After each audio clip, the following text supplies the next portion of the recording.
Hello, my name is HASSLEE. And I'm Rushdy. Hi everyone. So HASSLEE, what are we going to talk about today? So, we are going to talk about a lot of different questions about our subject. Our subject, world literature. Yeah. Okay, so before we proceed, what do you feel about our finals?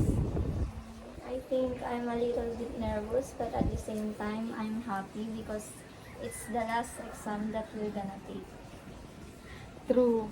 I also feel the same way, a mix of emotions, like I am happy and sad at the same time because I'm sad because I don't think that I have aced the exams, but I'm happy because this is the last exam of us, because next sem we are going to have our on-the-job training.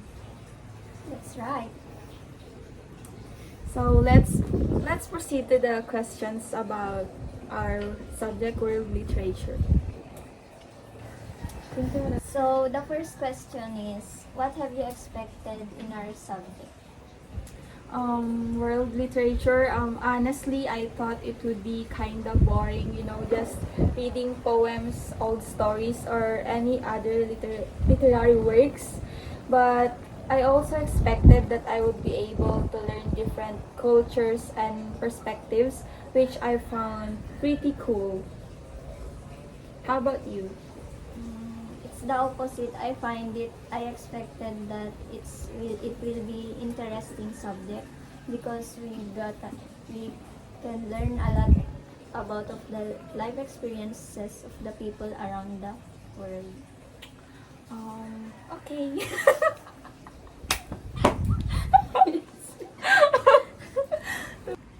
So next question is, did the subject fulfill your expectations? Honestly, yes. Although we lack of time in our lessons, Sir Dion made sure that we tackled all about the stories around the world. And how about you? Surprisingly, yes, it was way deeper than I expected. The stories hit different when you really understand what they mean, and especially when we learned about the literary devices. It was very challenging yet very fun to learn and read the stories when they use literary devices. And I think it's not just about reading, it's about reflecting on life, culture, and emotions.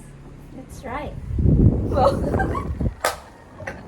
So the third question is, what is your most memorable literary piece you have read, and do you have any realizations about that story? yes, the story is a novel by Leo Tolstoy in Russian literature. It is entitled Anna Karenina. It has two storylines. The first story is about infidelity of Anna, and the second is about Levin, who have found his true love.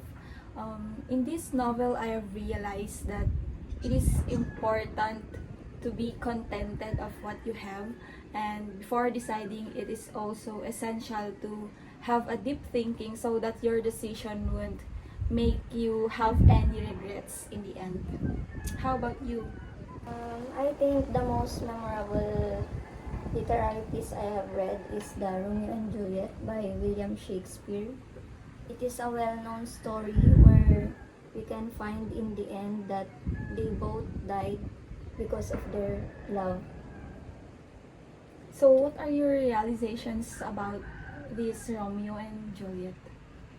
My realizations about this story is, um, you can do a lot of things that you do not normally do, and if you love that person, you will do everything for him or her. It's giving what are you willing to do vibes. Yeah.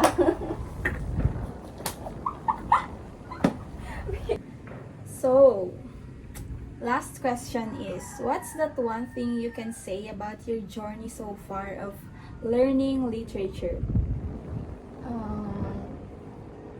One thing I can say about is that it's not just about understanding the words on the book, but also embracing the nuances of human experience. all its beauty and all its messiness.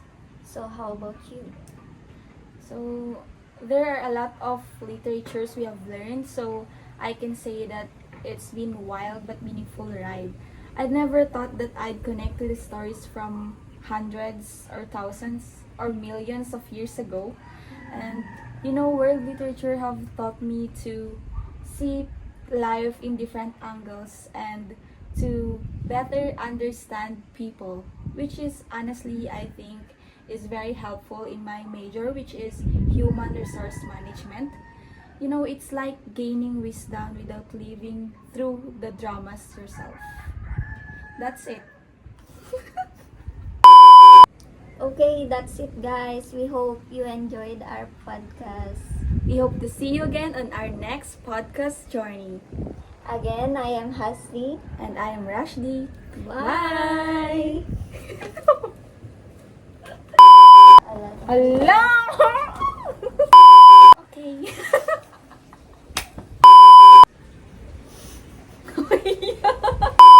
Si alarong ako.